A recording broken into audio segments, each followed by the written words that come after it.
Welcome to the Circle of Birth podcast. I'm your host and advocate, Ali Kranz. These podcasts are here to gather stories, people and information to better our understanding of the wisdom of birth and how we can reclaim our connections to birth from conception and beyond. You will hear stories not only from Australia but from all over the world, bringing together women, partners, midwives, doulas and all the people that have a birth story to share. So jump right in for this next Circle of Birth story.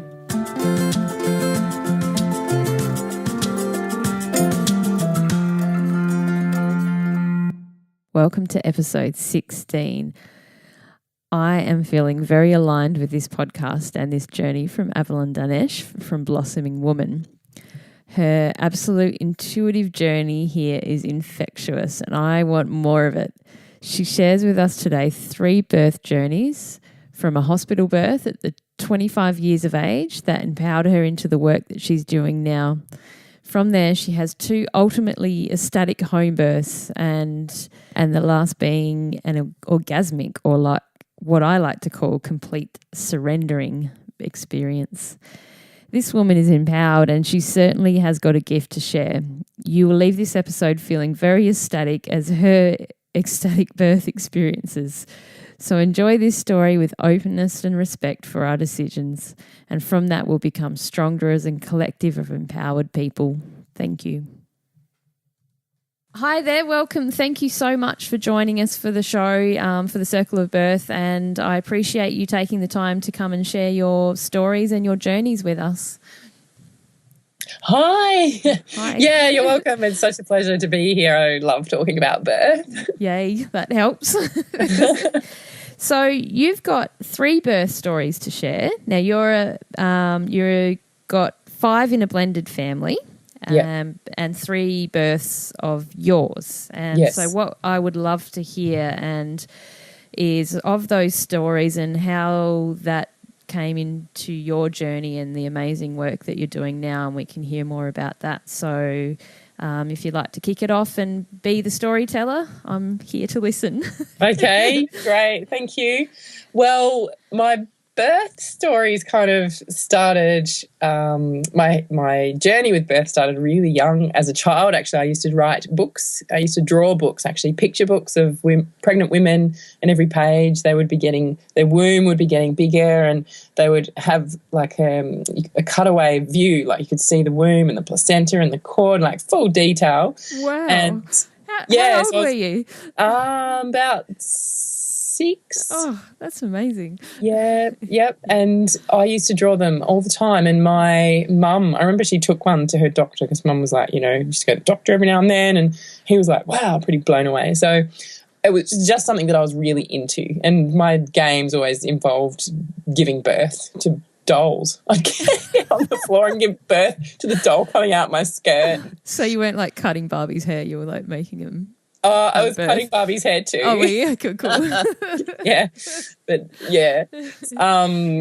Then I went to a psychic actually when I was in my late teens, early 20s, and she said, something that's going to transform your world and your purpose will become clear when you give birth to your first baby.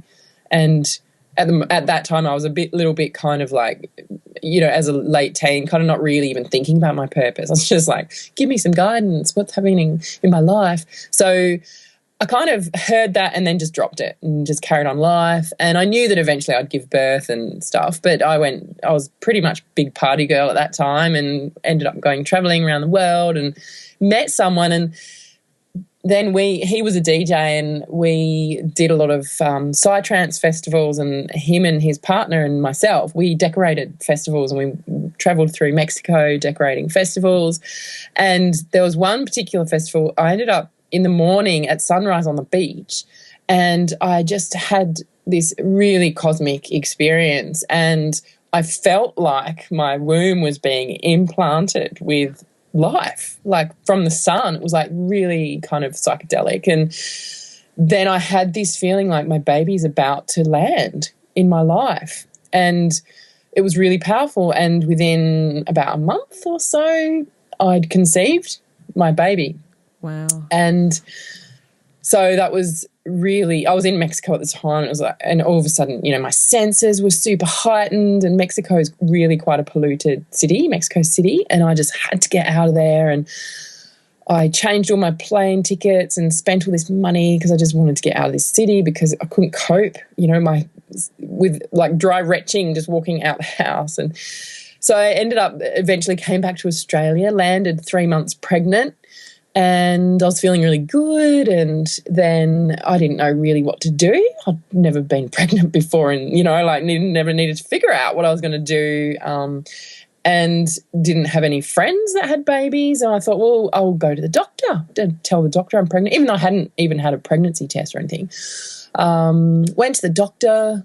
She sort of, you know, checked me out. Still hadn't had a pregnancy test, but obviously it was pretty obvious by now, like getting a little bit of a belly, no period anymore. And so I did shared care.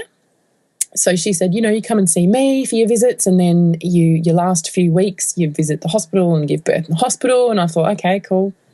And then I wanted to do some reading and researching, and I went to a bookshop and I got a book called Misconceptions by Naomi Wolf. And I went up to the counter, and actually there was 2 books, that one and Up the Duff, because I was like, oh, that looks fun.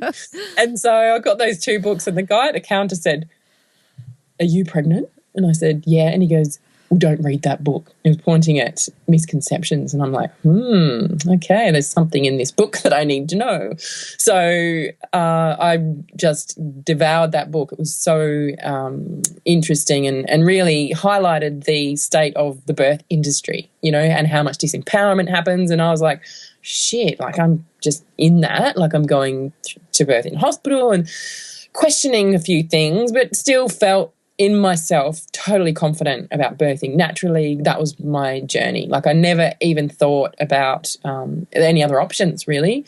I did go to an antenatal class in the hospital, and the first thing, like they handed around all the instruments that they use in birth, and I was just like, what the, like, I didn't even need to see this stuff. And one of the things they handed around was like the little screw that they screw into the baby's head, you know, the fetal monitor. And I was like, oh, it was giving me the heebie-jeebies. And then she said, okay, well, now we're going to show you a video of a cesarean. And I just said, you know what? I don't need to see this. Bye. And I just walked out. And I connected with a woman who did active birth training. So I met up with her and did a couple of classes, and that was really cool because she finally spoke my language. I didn't know anyone else that was pregnant at that time, so it was great to connect with someone who trusted birth, who just, you know, showed me a few tools that I could use in my birth to work with my body's energy, and I felt totally prepared. And then I went over like 41 weeks, went to the 41-week visit at the hospital, and I took my sister with me. I was prepared for a bit of a lecture or something because I was really aware now of the culture around birth, and I was kind of thinking, why am I here? Oh, well, you know, I'm just doing it. This is the plan. I'll just stick with the plan. I had no money, actually. I had no money for a midwife. I hadn't even really considered the concept of free birthing. So yeah, I went. The guy, the obstetrician on the job at the time when I had my 41-week visit said, "Look, just now we need to discuss your options. You know, you're 41 weeks." And I said, "Well, my option is I'm going to give birth to my baby when my baby's ready to be born." And he said, "Well, you do know that your baby could die." And I just looked at my sister and we just about cracked up laughing because we're like, what a wanker. Like, seriously, we were just prepared for this. And I felt like I was this rebel in the system, like, oh, God. And at every step of the way, like, it just felt so unnecessary, all the things that happened. So eventually, close to 42 weeks, I went into labour at home, and I stayed at home. I just rode the waves, and it just built up. And this was a good kind of a day, like 20.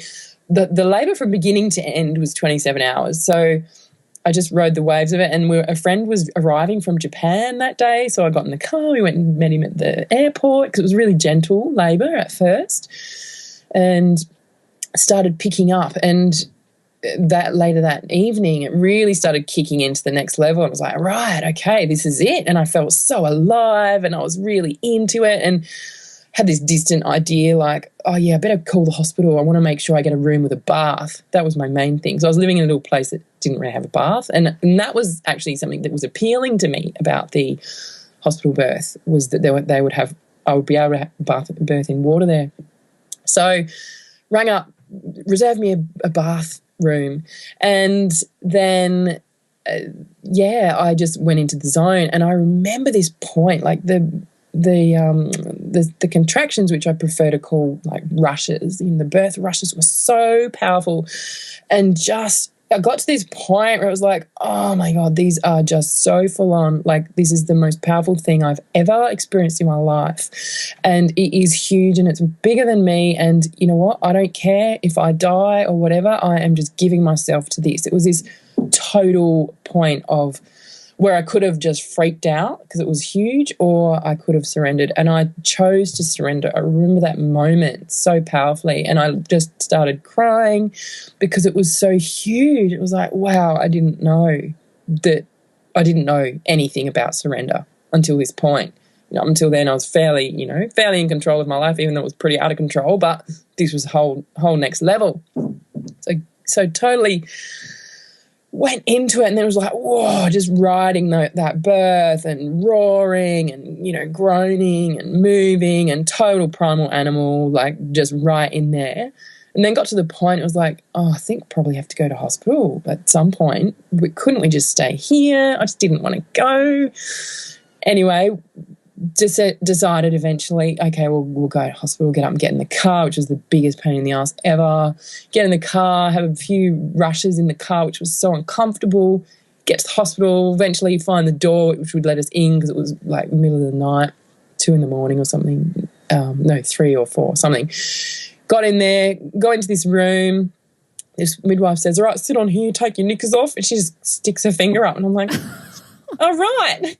Is that because I was so in the zone, like that I was just like, what happens? What do I do? Like total in this, it felt like I was in Alien Planet walking into that hospital. And so she goes, oh, well, you're 3.5 centimetres dilated.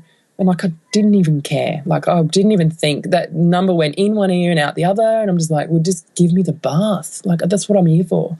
And so in retrospect, that could have been devastating to receive that news, like I was 25 and a half hours into labour, 3.5 centimetres, are you kidding me? But luckily it didn't matter. So I went up there, got in the pool, labour just fully kicked in. The woman there didn't like me because I said, no, I don't want my baby having anything. I don't want any drugs. I don't want the vitamin K or the Hep B, none of it. Thanks, just let me birth. And I think I did have a bit of an attitude by then because I just had been dealing with it all this time through this pregnancy. And so she just sat in the corner of the room filling in her forms. So I went into the space, and within like but an hour and a half after I'd arrived at the hospital, I'd given birth. Like, so basically it was really quick, that last little window from 3.5 to 10 just went boom. And then I was in the water and I could feel this full deep expansion. It's like, whoa, okay, like, yeah, something's happening, and put my fingers between my legs and I felt this big, shiny, smooth thing. And I thought it was the baby's head, but it was actually the sac of waters. And I could feel it, and I just sort of looked up, and this was a mistake in retrospect. But anyway, I looked up and I said, the baby's coming.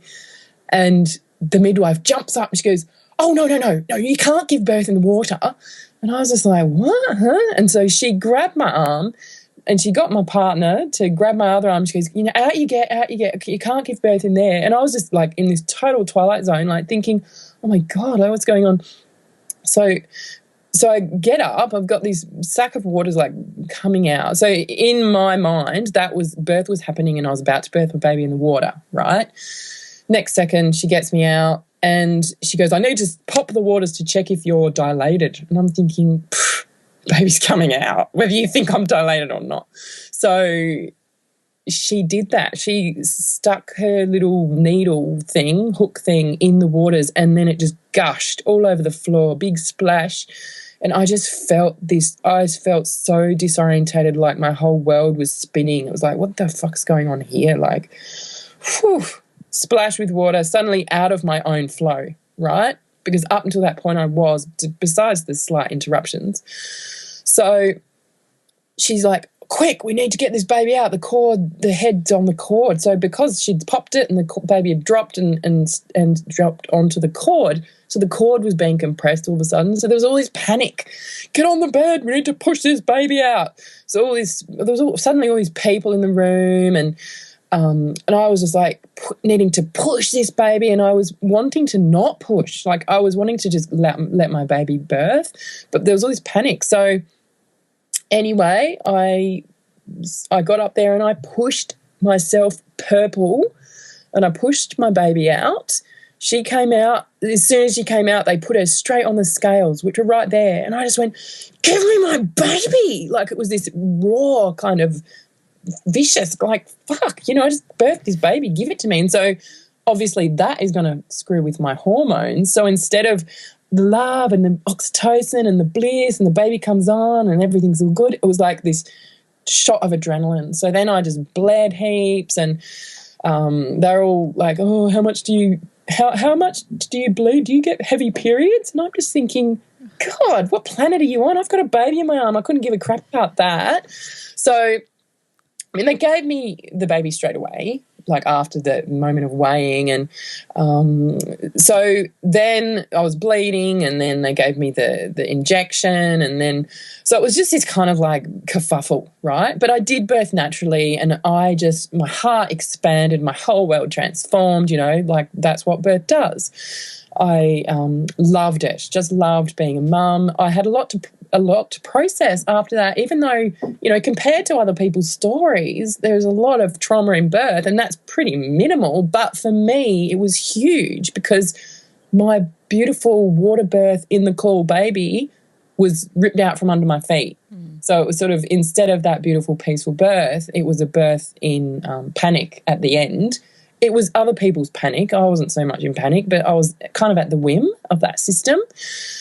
So I had a lot of questions after that. I was like, why did that happen? And why did I bleed so much? Because I didn't know about all hormones and stuff. So I researched that. I just became a total birth junkie after that. And because I felt so incredible after birth, I'm like, oh, people need to know that that birth can be like this. Because I'd been around, by that stage, I knew a few people who had birthed, and they'd had quite horrible births.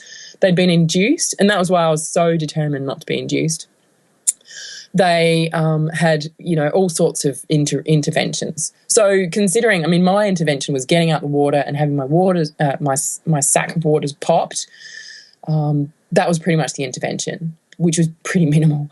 But still definitely valid though, isn't it? When you look at trauma and healing and experiences, it's all of our experiences are so valid. Yeah. Absolutely. I just think too, I'm just going back to that, sorry to backtrack, but it just seems like nothing was getting in your way. I was just thinking, so you're 25 years old. And I'm kind of reflecting on my own experience here, because I was 27 when I had my first birth, and it was in a hospital, and I was birthing as a single mum. So I didn't really have a partner as such. I had a friend with me, and my lesson in that birth was to stand up for myself, because it was the same thing. Everything went okay. It was that same cascade of people trying to tell me what to do with my body.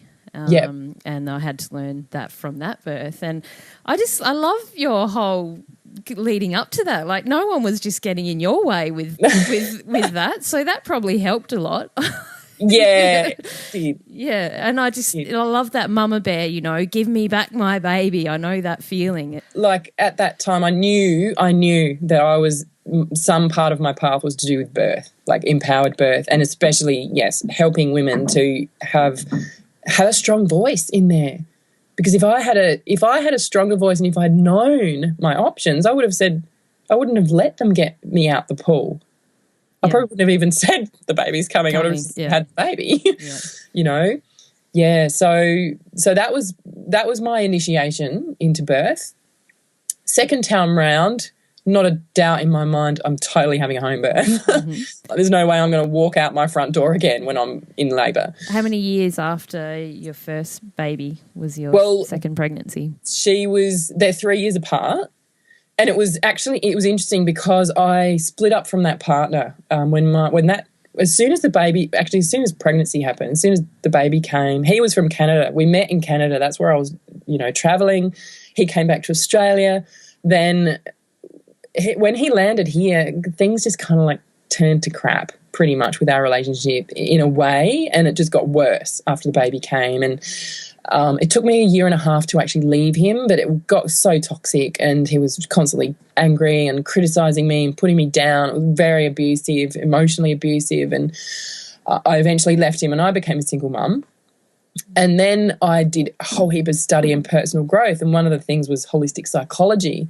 And I was focusing on birth. I did a lot of workshops, and I did a lot of rebirthing and breath work. And in one of my rebirthing sessions, and then I don't know where I was, my head was, but I got back together with this guy.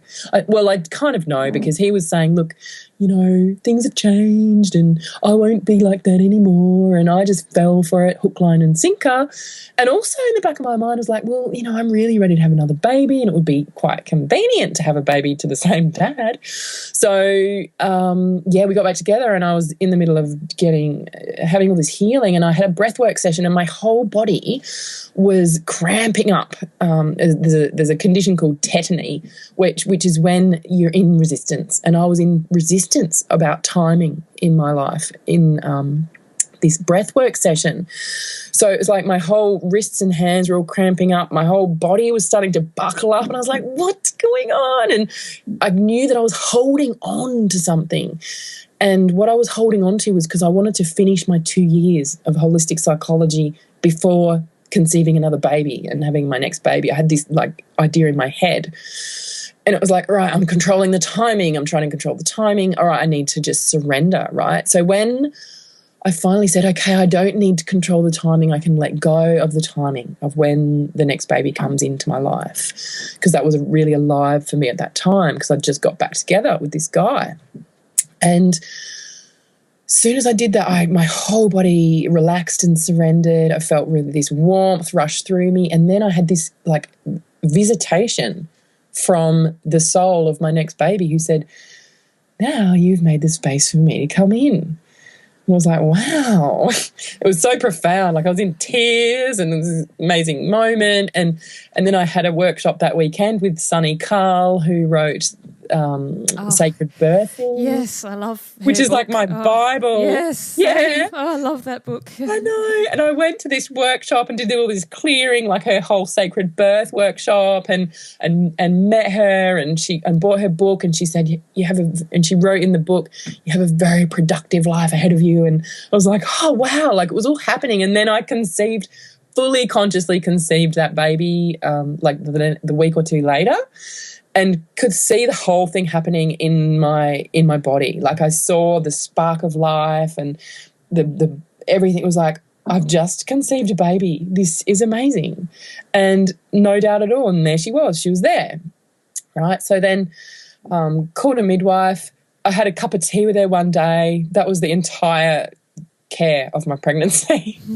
Called her. And I felt so super confident, because I'd given birth already, and I felt like, if I was on my own, I would have been better off. So this baby suddenly, 39 weeks, bang, I'm in labour in the middle of the night. I was actually single again by this point, because halfway through the pregnancy, the guy started getting back to his old tricks, and I was like, oh, get out of here. I don't want your energy around me. It's just cramping my style. I want to grow this baby and have a peaceful home, so get out. So I was single at this point, and I had my other daughter, who was nearly 3. She was 2.5. She just turned she just turned 3, because she was 3 in December, and so this was January. The next baby was being born. So I was at home on my own with my 3-year-old in labour. in the middle of the night, and it sort of just came on, bang, by surprise. And so in the morning, I called my sister, who was going to be my photographer and to be with my daughter. And I called the father because he was going to be there at the birth, and I called the midwife, and there was also a student midwife who had agreed to let be there. I said, yeah, cool, like come and experience a home birth, because she wanted to work in home birth. So I had a few people coming over, and I said to them, oh, look, you know, my last labour was 27 and a half hours. Look, no rush, just whenever, I'll get here later. All of a sudden it just kind of kicked in, and basically that was an amazing birth because I could just do what I wanted. I didn't have to go anywhere. I went out in the backyard. It was in the morning in the sun, and it was roaring the contractions through. And it was really interesting. I had one point when my sister arrived, because we hadn't taken our pregnancy photos yet. Like, we were going to do it that week, like the end of pregnancy, like, you know, this is the big belly picture. That hadn't happened because we were kind of thinking we'd have that extra week up our sleeve. So we said, let's take them now. So my sister was out in the backyard. We're taking pictures in between the rushes, you know, because in between I was just so super relaxed. And so I was standing there. She was about to take a picture, and I felt a birth rush coming on, and I was just like, no, I'm just going to have this picture. I just forget about that. Like, and I was really resisting it. And that was the first time out of both my pregnancies that I was actually resisting the feeling coming through. And I was saying to my sister, hurry up, take the photo, come on, because, you know, this is about to happen. And so the rush came on, and it just felt so painful because my whole body, I was just tensing against it. I wasn't saying yes to it. I was saying, like, not now. And I felt this agony in my body, and I just had this epiphany moment, like going, oh my God, like, that's what birth is for people. And then my body stayed tense after the rush had subsided, because I was holding the energy in my body. And the next rush, I just got on the ground, hands and knees, and just roared it into the grass. I was like, rah! And all of that tension totally dissipated, and I felt my softness again. And I was like, wow, that was a really profound experience, and something that I need to understand, because I didn't know that that's what birth is meant to feel like, you know, like, well, that's what other people feel it as, because that's not what it had been for me. So then, as the birth intensified, I started getting really visual. Like, the birth pool, my partner had arrived, or my ex-partner, you know, the father had arrived, and he was like frantically building the birth pool in the lounge room. And eventually, like, it was basically barely full enough for me to get in and squat to my hips kind of thing. It was like, I just need to get in that birth pool because baby's coming. And the last few rushes were super psychedelic. Like, I was just having visions, and I could see this total, like, spiral of light coming down from the heavens and through my body and peaking at my cervix and then going out into the earth beneath me. And I was shutting my eyes, and I was totally in this shamanic zone. Like, it was amazing, so magical, just totally riding that. And the midwife hadn't arrived yet. I'm like, okay, like, baby's totally about to come. I think we just called her, and I said, you need to come now because the baby's coming. So I was basically doing it on my own anyway. Like, the midwife, she arrived just as the baby was crowning and head was coming out. And so I had a beautiful water birth, totally uninterrupted, did a lotus birth as well, and it was all beautiful. Like, it just was amazing. So that was... It was like so healing after that first birth. And how was the feeling after your first birth, just to get to hold your baby straight away? And it was incredible. It was just so blissful, and there was barely any blood. That was the amazing difference. And I'd learnt that in between those two babies. I'd learnt that about the hormones, and that, you know, when your oxytocin's peaking and you get that beautiful moment, then that's what happens. The placenta contracts as it's meant to, the bleeding stops, or, you know, really slows down, and the placenta comes out, and it's all fine.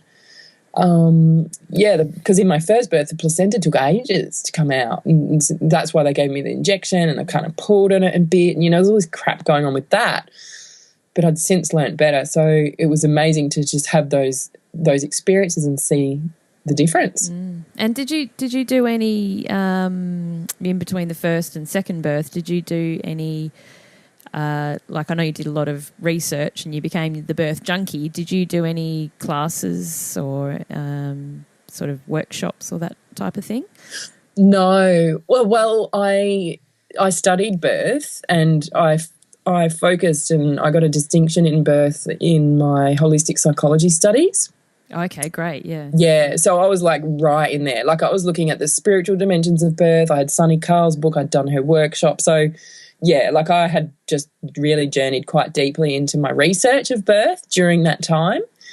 So I was so much more well-equipped with knowledge. Yeah. And I think Sunny Carl would be enough to just set it straight. You know, sometimes people do a lot of different avenues. They might do like hypnobirthing or calm birth or this. Yeah. But when I was the same after I read through her stuff. I was just like, wow, that sums it up. Yeah, that's right. For sure. And I got to see, there was a conference called Future Birth in Adelaide at the time, and I got to see Michelle O'Donnell and Sarah Buckley, and lots of pennies dropped then, especially about the natural third stage with Sarah Buckley. And I spoke to her afterwards and I said, oh, my God, thank you. That's the missing piece of the puzzle that I have been putting together the last while. And did she inspire you for the Lotus birth? Sunny Carl did. Okay, great. Yep. Yeah, because that's in there and it just felt like, yes. Oh, actually, in the holistic psychology, that was the first I heard of it, because my holistic psychology teacher was amazing. She really, really holistic, you know, like mind, body, spirit on all the topics that we researched and studied. And I've heard about Lotus birth. I'm like, yes, I'm doing that. Like I am going to have the most ultimate peak birth experience of my life, cool. You know? So give it to me. Any information, anything. So that was my mission. Yeah. And how did the Lotus birth go? Do you want to explain a bit? Yeah. Especially for people that never have experienced or don't know what it is. Yeah, sure. Well, that was really beautiful. I remember it was straight after the birth, you know, because we've still got the placenta. It's all attached to the baby. And so we were equipped. We had a bucket and a strainer and water, and I didn't really know what I was doing other than just following directions from a book. And we had heaps of ground rosemary, the herb, and we had a little bamboo steamer, or like medium size, like placenta size bamboo steamer. And so we had all the equipment and we were rinsing it. And I remember I had a moment of, I don't know, this seems like a bit of a pain in the ass to kind of have all this stuff. But that was just a moment. And then I reconnected with the reason why I was doing it. I'm like, yes, this is actually not even about me. This is about the baby, and it's about retaining the energy field, right? And just let's just do it. Like I'm all for experimentation. So we washed, rinsed the placenta and then covered it with ground rosemary, and it felt so sacred to be doing this, and it felt really peaceful. And we set up a nest in our bedroom just with salt lamps and the blinds drawn. So I didn't know whether it was day, night, whatever. It was like all a big mishmash. It didn't matter. So we, the first couple of days there was a bit more maintenance required for the placenta because it was still quite moist, and we're putting turning it from sort of flipping it from side to side. And I had a folded cloth nappy under the placenta inside the bamboo steamer to absorb moisture too. And so it's kind of art, we kind of like got into the zone of it, and we were looking after the placenta, and then the cord dried up and got really hard. And so we just really adapted to that, and it became our little world. And the most beautiful thing is that it kind of protected us. It was like we were in this bubble of magic. And no one came over except people, like my mum came, and she was a little bit like, that's different. But she sort of stayed in the background because I was still single. So the guy, like no one was there. It was just me on my own with my 3-year-old. But my mum would visit each day, and she was awesome, and she'd make me lunch and hang out the nappies. But I wasn't actually using nappies on my baby. I was just total nappy free. I just had stuff under her to just catch any wee or poo. And she was so peaceful, like she barely made a sound. And it was almost like the lotus birth became the other parent. I could, if I needed to go to the toilet, because I've got my other little child with me, I could just get up and my baby would just be looking at me so super chilled and peaceful. When I could walk out the room, could come back, and she had her placenta with her, so she was fine. She wasn't on her own. It was amazing. And then her energy started to shift a bit after a few days, and so her cord eventually came off after 6.5 days, which is kind of long for a lotus birth. I mean, they kind of vary from 3 to 10 days or whatever. And I could really tell she was coming into her body, like much more alert. Her eyes were more sharp. You could tell she was kind of looking around more. And the cord at her navel was just a tiny little thread still holding on. And then this one day, and then she kicked it off, and then the cord was off, and it was like this whole other level of birth. It was like, wow, now she's born, and now I could just freely pick her up and carry her around. And I still didn't go anywhere. I didn't go anywhere that whole time. I just stayed home. That was my nest, my birthing bubble. A few people visited, but I was pretty much just on my own with my baby, and it felt really beautiful. And then I didn't realise, but it wasn't until after the cord came off that she actually cried. Because she was just so quiet and peaceful through the whole lotus birth. It was almost like she was still in the womb. And yeah, then it was like, wow, okay, now now I'm in motherhood again. Wow. Isn't that really special to honour that? It's a really good way that you've explained lotus birth, because a lot of people think it's just like you hanging out with your placenta and that's it. But it's honouring that space for her to be ready, or your baby to be ready to make that detachment. And you usually hear of them kicking it off. I always hear that with people with lotus births. And did you look at the placenta a lot and watch the change in the placenta?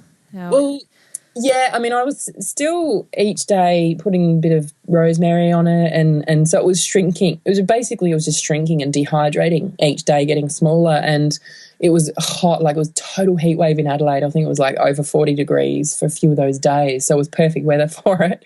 It was dried out, and after about day 4 or 5, it started to get an aroma, like really earthy kind of aroma, so I used a bit of lavender oil drops just to kind of, lift it a bit. But it wasn't unpleasant to me. It was just, I just felt like I was total primal earth mother. I'd just given birth, and I just, I was totally in the zone. So it was all part of it for me. Yeah. Did you, I don't know because this is what I don't know about lotus birth. Can you eat the placenta after a lotus birth, or do you need to give it back to the earth? Yeah, I don't think you would eat it. I don't know. Like, basically what I thought, because I was like, oh, do I eat it or do I do? I mean, I was pretty intent on doing the lotus birth. But fast forward to my 3rd birth, just in that moment of like eating it, I asked, like after the baby was born and after the placenta came out, I kind of like energetically kind of asked, like, okay, can I cut some off and eat it? Because I was really open to doing that. I was open to eating some and doing the lotus birth, like maybe just cutting off a bit. But my intuition was super clear, like, no, don't touch it. Don't cut it. So that was like not even a question then. It was like, okay. So I think if you were going to eat it, you'd probably want to get some fresh, because I don't know, like, I don't know for sure, but it's spent, a week or whatever dehydrating, and meat, I don't know if it would be safe to eat after that amount of time. It might. It's always quizzed me, because I encapsulated, and I would love to do a lotus birth, but I would love to still eat it too. So well, yeah, that's right. And I was really open to that. I thought, well, we'll do a lotus birth and cut a bit off and do both. Like, why not? Have it all. Yeah. But it wasn't quite. Intuitively, that wasn't going to work for me. It was just the lotus birth was the thing that baby was asking for, whatever was happening in that situation. Yeah, so I think it's just so individual. It's like you just need to really trust what feels right for you, and connecting in with that baby, because as mums, we're so connected with our babies, especially through pregnancy and birth. We're so energetically entwined with our baby. So really trusting whatever feels right. Like encapsulation's a really great thing to do too. Eating it, I was really open to eating it. I actually wanted to eat my placenta after the first birth, and in hospital it was this huge hoo-ha for me to take my own placenta home.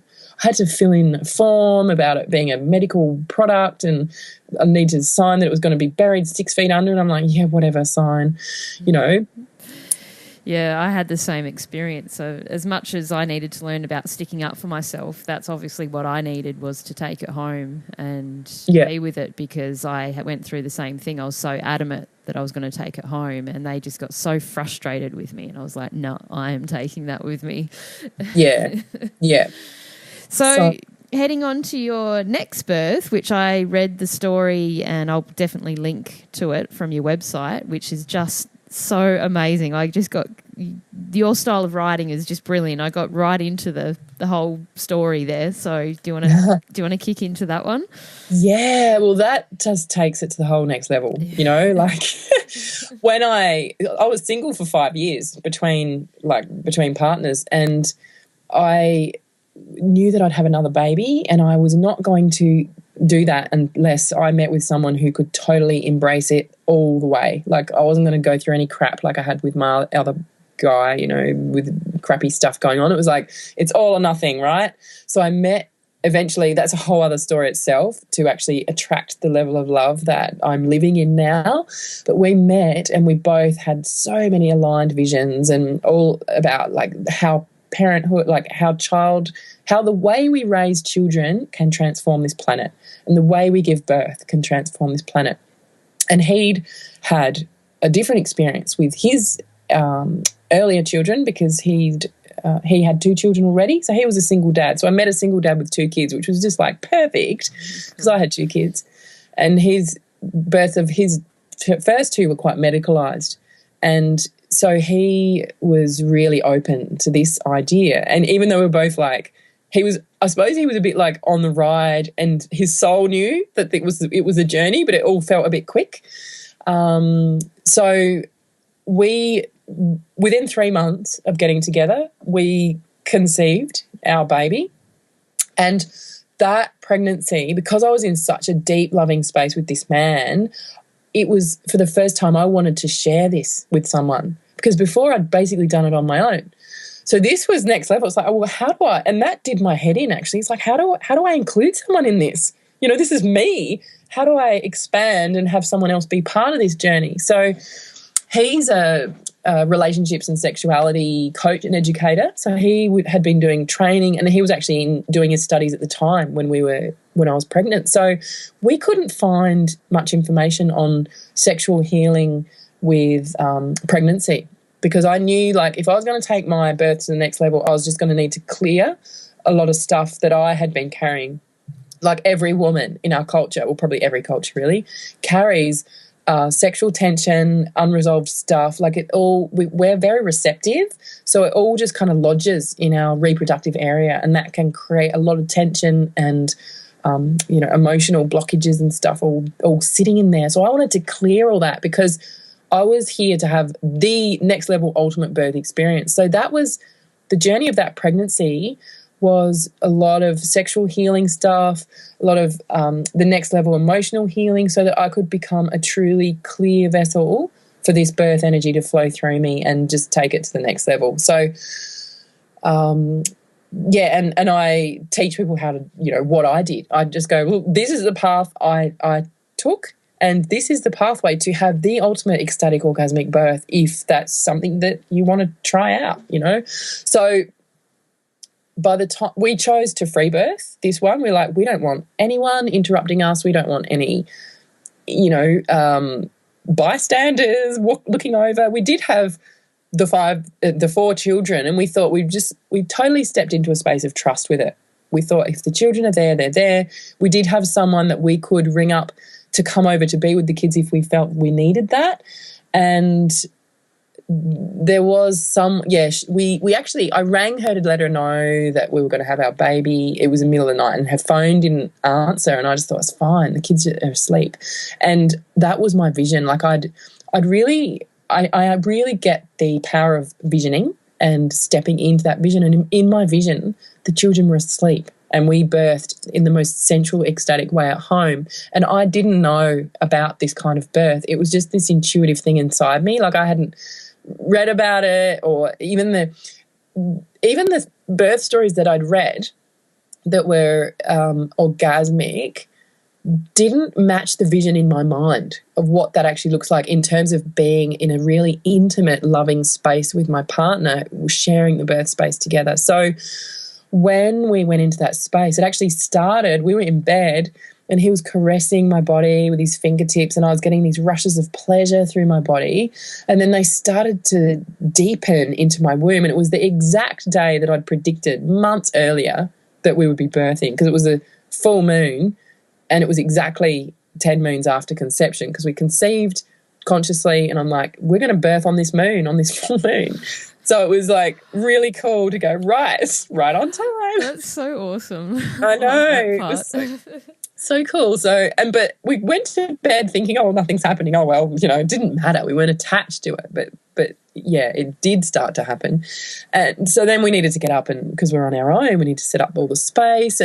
But we stayed in bed for a while, and it was just really dropping into this beautiful sensual space together, and felt so connected and so loved and so trusting and so excited about this birth that we had prepared for together as a team, the two of us. And that was new for me, after having done it on my own.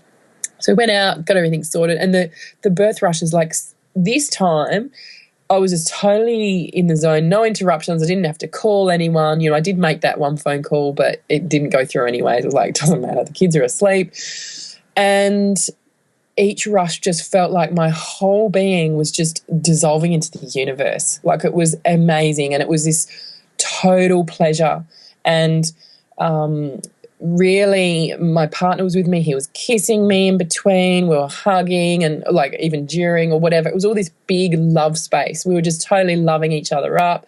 We were also practical stuff like getting the birth pool sorted, and went outside under the full moon and lied down to have a bit of a rest. And we were in this such a loving, beautiful space. And I could feel everything. And I was talking with the baby, which is I speak with my babies in my births. That's what I do with each one. It's like, yeah, it's happening. I'm here. I love you. And talking to the baby. And then it kind of happened quite fast. I mean, it was about 6 hours, that labour. I was actually worried that it was going to happen too fast, because I really wanted to indulge in it. And it just felt perfect the way it happened. It was long enough that I could totally indulge in it. And the more I went deeper into the labour, the more I felt like energetically I was so expanded, and I just felt like I was the universe. I was just totally ecstatic, orgasmic. My partner was right there with me. He was feeling it, because he's also very intuitive and perceptive. And then I could feel that I was open, and I could feel my pelvis widening, and I could feel the head starting to descend. And I was like, I need to get in the water. And the birth pool was like barely like full much at all. We had we were living out in the bush, a little trickle of water coming out of the hose, and it's like, fuck it, I don't care. I just get in there anyway, and barely covered my hips. And so I got in there, and then baby's moving through me, and it felt so amazing, because I was really feeling open. And then I put my hand down. I could feel his head crowning. I didn't know if he, she, I didn't worry about scans or anything. And then I was saying to myself, when the next rush, the head was starting to move through, and I was just saying, stretch, stretch, stretch, stretch, stretch, stretch, like this mantra. Like, my whole body was just so stretchy and soft, and the head was just gradually coming out, and it's kind of paused. And then there was another rush, and I was stretch, and the head just like pop, head's out, all good. Because I was really mindful that I've got no one here. It's me. There's no midwife. We were kind of out in the bush. So in the back of my mind, my midwife hat on, it's like, just go slowly. Just don't tear. This is all good. And so that's what I did. I just went slowly, and it felt amazing. And then he came kind of halfway out, and then the birth kind of paused. And he was halfway out and he was asleep. He was, you know, my partner's like, he's got a strong heartbeat and he's asleep. His eyes were shut. But up until then, he was awake and really moving and really quite interactive in the birth. And then, and then eventually it was kind of a surreal moment to have a pause. It's like, oh, there's a baby halfway out me, and I could see it halfway out. And then he came out, and then we picked him up, and he was just divine, and I was just in ecstasy, and we were both just on cloud nine. And he wasn't breathing yet, but it didn't matter because, like, he's totally all connected in with his cord, and I knew that. I felt that was the one thing. Having a free birth, I wanted to be prepared for that. For if I needed to resuscitate or anything, that was the main thing that I wanted to know about. So I knew about that, so I felt confident. He came out and he wasn't, so I was hugging him and like just gently massaging his skin and saying hello and welcome, and super mindful of those early moments, those first seconds on earth, and what are the messages that baby's receiving. It's like, you're welcome, you're here, we love you. And just that overwhelmed with oxytocin, you know, full on love and he still didn't breathe, and so I just picked him up and I blew in his face to just stimulate him a bit. And then he still didn't breathe, so I put my mouth to his mouth and blew a bit of air in, and that stimulated him to sort of, okay, time to breathe. And that whole time I was feeling so trusting. I just knew, like, that was the path. He was here and he was joining us and just doing what intuitively felt right, connected with also what I knew to do. And and that was just a totally beautiful birth. And then just exactly as I'd visioned it, the kids woke up and they came in the door because they'd heard me. And I said to them, birth can take a really long time. So if you hear me making noises in the middle of the night, just, you know, don't worry about it. You just go back to sleep. But they had heard me and they hadn't gone back to sleep. And when the noises stopped, they came in. They gave it a few minutes and came in just like I'd kind of visioned. It was this amazing manifestation just unfolding before my eyes. And then I got out the birth pool, and then I completely had forgotten about the placenta. Like, I was just in babyland, and I sat down on like a towel. I'm like, God, something's uncomfortable. I'm like, right, I've got a placenta in my vagina, that's why. So I just kind of I squatted over a silver bowl and the placenta dropped out into that, and I needed to push that a little bit. That was basically all the effort for my whole birth, was just push the placenta out so it comes out into the bowl with like about 1 drop of blood. There was literally like just about no blood. It was amazing. Amazing, so clean. It's almost funny, isn't it? You just revert back to the first birth and them going, oh, you know, is it your periods, you're bleeding a lot and all this sort of thing, and just like, well, here you go. 1 drop of blood. Yeah, but what I wasn't prepared for were the after pains of in my womb were chronic. It was all of a sudden my womb's like, yeah, we're going back down now. And that was quite agonising, which, like, the whole birth was amazing and blissful and ecstatic, and I've got the baby and it's all good and birth's kind of finished now, placenta's out. But then the afterbirth, but I was actually prepared with some cramp bark tincture, and I had just a little remedy that I could have for that. So that was the only actual thing that I prepared for. So I was kind of prepared, but I wasn't actually prepared for how much it was going to hurt, and it brought me to tears a couple of times, actually, that sensation in that first day. Which sort of, I mean, it didn't detract from the absolute ecstasy and bliss of the whole situation, but it was almost like, wow, this is so weird that I have this actually felt painful afterwards when my womb was contracting. But, you know, and my whole being was elevated to a whole new level through that. Like, I have no doubt. It's like, and my partner too, we went through a complete nervous system upgrade through that experience. Yeah.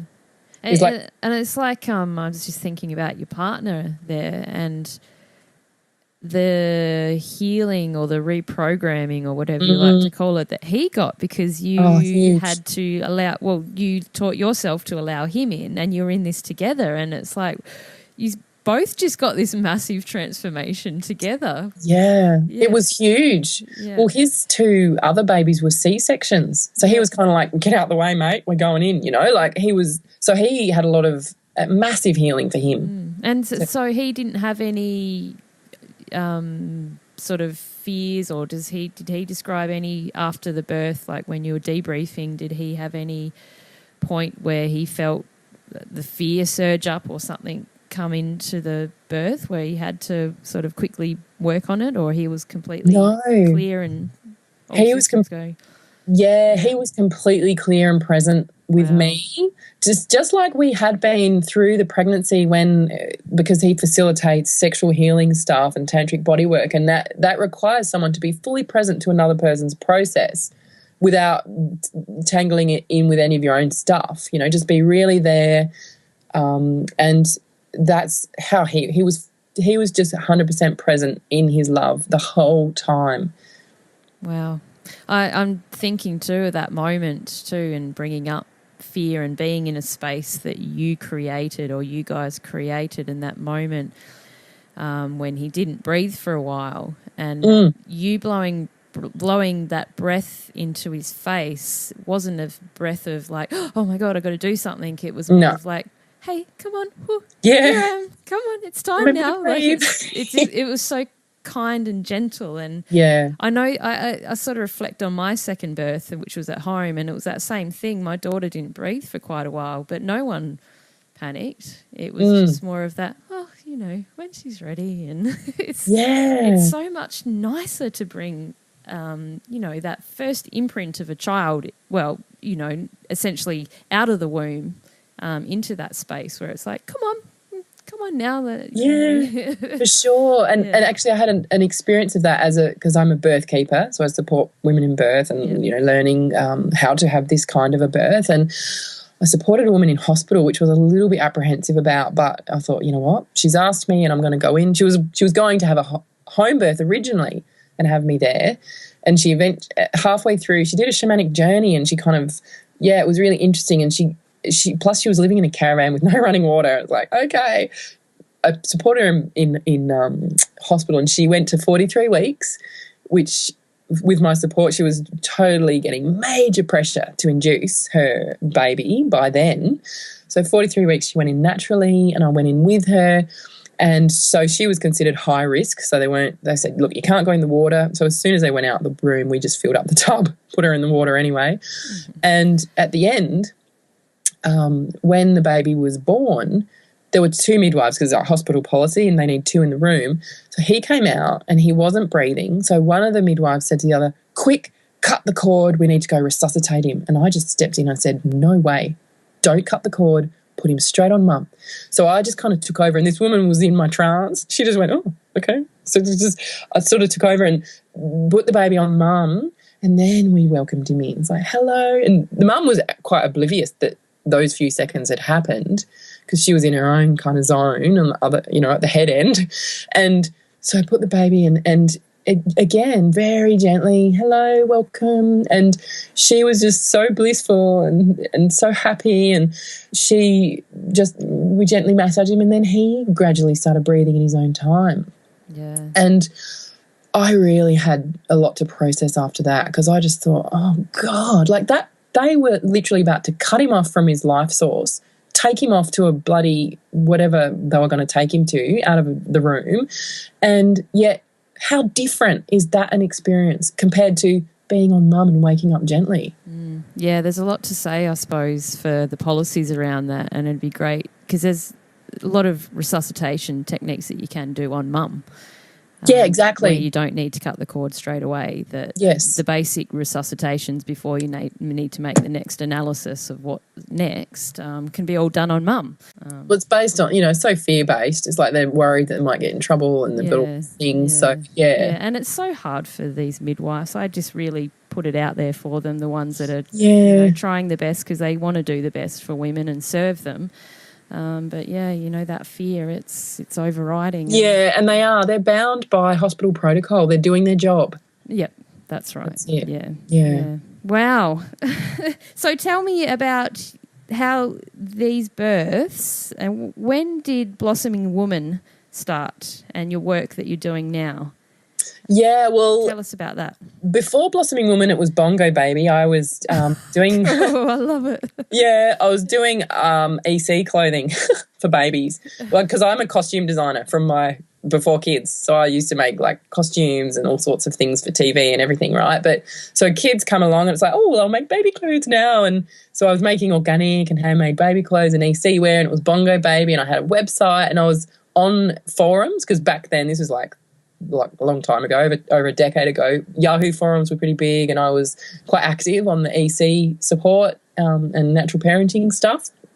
And I was really enjoying that stuff. I loved talking to the women. I loved supporting parents. I kind of had this just intuition, knowing how to support women as they were preparing for birth and everything. And then I also had all this training. So I needed to transition from Bongo Baby to Blossoming Woman. So it felt like a huge leap to actually move into working in birth. So I got a coach, a business coach, to help me get the confidence to sort of step out there and go, okay, well, actually, this is what I do. I support mothers as my main thing now, rather than making clothes. And so Blossoming Woman was born.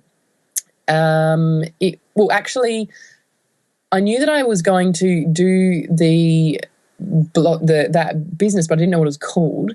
And then I was studying shamanic midwifery at the time, and I went on a vision quest. And so everything I needed dropped in. The name Blossoming Woman came to me in my vision quest. I was out in the bush on my own without food. Like there were quite a few women on a vision quest, but we're all separate individual out there. And the whole point of the vision quest was to get a vision for my life. What am I here for? How am I here to serve? So Blossoming Woman dropped in like a lightning bolt, really clear, those words. And so I had a sketchbook so I could just write, and the whole thing just flowed through me like from the universe or whatever. And I was like, wow, that's cool. I don't even need to think about a business name. And so I set that up, and my first offering was the Sacred Journey of Pregnancy, which was a group program for pregnant women, and it was on via teleseminar. Back in the days of teleseminars, it was online kind of thing. And so that was my very first thing, and I put it out there, and 2 women joined, which was really fun. So there was me and 2 other women, and we had beautiful connection through our pregnancies, because that's when I was pregnant too, with my little one, my third.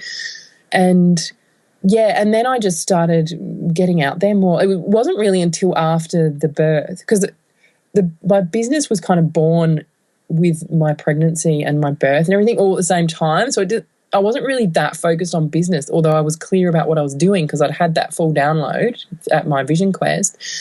And then it was after I re-emerged out of that baby bubble. During the pregnancy with Zenon, I was writing The Secrets to Blissful Birth while I was preparing for that birth. And so that morphed into the course that I run now, which is also kind of in the process of morphing again, which I'm not actually sure what it's morphing into, but it's currently the Birth Blueprint, which is reclaiming nature's wisdom, a step-by-step guide to ecstatic birth. So it basically goes through pregnancy, preparing for birth, the birth itself, and then emerging as divine mother. So that whole journey, really delving into your own self and your own feminine power. And it's quite a holistic journey and very connected with your heart, and a lot of journaling and exploration and healing, and so that ultimately you can become a clear vessel for that birth energy to flow through. And it's interesting the way my business has evolved is I support women in I specialize in birth and sexuality, because to me birth is the ultimate sexual opening. And so sexuality and birth kind of naturally go together for me. And then birthing new aspects of yourself, birthing business. Like I'm currently supporting a whole group of women who are birthing their soulful businesses into the world, which is just kind of the same process as birth. Really looking at what are your fears, and I like to shine the light on fears and doubts and really bring that up so we can look at that and what's it about, and that's the way to release that. I'm all about clearing and releasing, moving into freedom. So the work that I do now is really, I do one-on-one sessions, I do online courses, and I support women in all those areas, like relationship dynamics, sexuality, motherhood, birthing, aspects of themselves, that kind of thing. Wow. I was just sort of thinking that blueprint too just sparked because I've been thinking about my internal blueprint, I suppose, and my imprint, and I feel like I've just spent so many years doing internal renovations. Yeah. And sometimes you get to this point where the renovations stop and you're kind of sitting in the house. Yep. Half done, half not, and you need to do this and that, and it's that sort of ebb and flow of healing and rediscovering and rebirthing, and this is why I love the work like you're doing and so many other people, is that we need to do it as a collective, because it's one person heals. It doesn't matter if it's just one person. If that one person heals, the flow and effect of that healing is for humanity, and it's so important in birth. Like actual, if you can get on top of this awareness and this consciousness during your pregnancy, it's, your baby's imprint in the womb is going to be much cleaner. And like you said, clear the channels. It's just that's it. Clear the channels, and we're going to have a better humanity, I suppose, and a much less sludge to troll through, and it's going to be clearer all round. So yeah, for sure. Well, that's something that I've really tuned into, is that this is nature's design, is for birth to be an ecstatic celebration, and there's a whole lot of layers to that, because obviously, in our culture, women's sexuality is really suppressed, and that's been going on for thousands of years. And the way we birth, it catapults us into a whole new level of power. And if we can birth in an empowered way, and so that our babies retain their full radiance, this amplifies the whole human collective consciousness, Yep. So Exactly. Yep. each birth makes a difference. And as we move into these new ways, we're literally birthing a new humanity, just like what Sunny Carl says on the front of her book, Sacred Birthing a New Humanity. New ways, new next level. We will not be told what to do by some corrupt leaders when we're fully in our power. Yeah, exactly. And that's the exciting thing. Yeah, it's awareness from that system and, off that sort of linear curve that we're so used to, that safe space. We need to build that point where we can, say a catastrophic event happens, we don't have that sort of understanding of natural systems, I suppose, with our indoctrination into these modern systems. It's time. This is time. Sure. Like reclaim. That's why, I call my course like Reclaiming Nature's Wisdom, because this is it. It's like, this is what our bodies do, women. This is what we are made for. We're made for. Our nature is ecstatic bliss. Yeah. Like that's the core of who we are. And when all the other stuff is removed, that's our default mode is bliss. Yep. When a baby comes out, they're in bliss. Yeah. Unless some stuff happens, but our main kind of natural state of being is bliss. So in all the work that I do with women, it's like, well, what's coming up? I totally trust the process. Trust what's next, what's coming up to be seen, because that's the next thing to be released, so that you can experience more of your bliss. That's just so well said, and I feel like I'm just going to ponder on Reclaim Nature's Wisdom for the rest of the week now. I love it. What's the ETA of this project coming out, this next one? Well, the birth blueprint is out now. It's out, yeah. Yeah, like that's there. I'm currently in this space of, I'm not sure. I'm kind of in this cocoon at the moment of new next level offerings, and I'm not sure what they are. So the birth blueprint course is there. But, that may evolve to something else. So, my website, blossomingwoman.com.au, if you jump on there, you'll be able to see what's alive now, because the offerings do evolve. And my way of working, I'd like to do another group journey, because that's really rich. So that may be something that's coming up next, and I'm not sure when.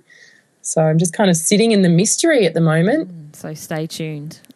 That's it. Yeah. Avalon, thank you so much for spending your time to share these amazing journeys. I just feel very enriched, and Reclaim Nature's Wisdom is in my head. Oh, beautiful. Yeah. Thank you so much. It's been really fun. Yeah, it was great. It was great. So blossomingwoman.com.au is where people can find you and your amazing work, and you can read the full story too. Your third birth. What's your son's name? Zenon. Zen. That's the right. birth of Zen. Yeah. Yeah. So I'll link to that in the show notes too. Yeah. Thank you. Thanks so much. Thanks for having me. No problem at all. Did you connect with this episode? Then head over to our website, circleofbirth.com. There you'll find show notes, pictures, resources, and potentially connect with today's storyteller. Don't forget to sign up to be updated with new empowering episodes and content. Help the show grow by contributing a tip in the jar to make sure we can continue to better the podcast and connect more and more to the wisdom of birth and each other. Hey, and don't forget the iTunes rating. This has been another episode of the Birth Share Project. We breathe, we birth, we empower.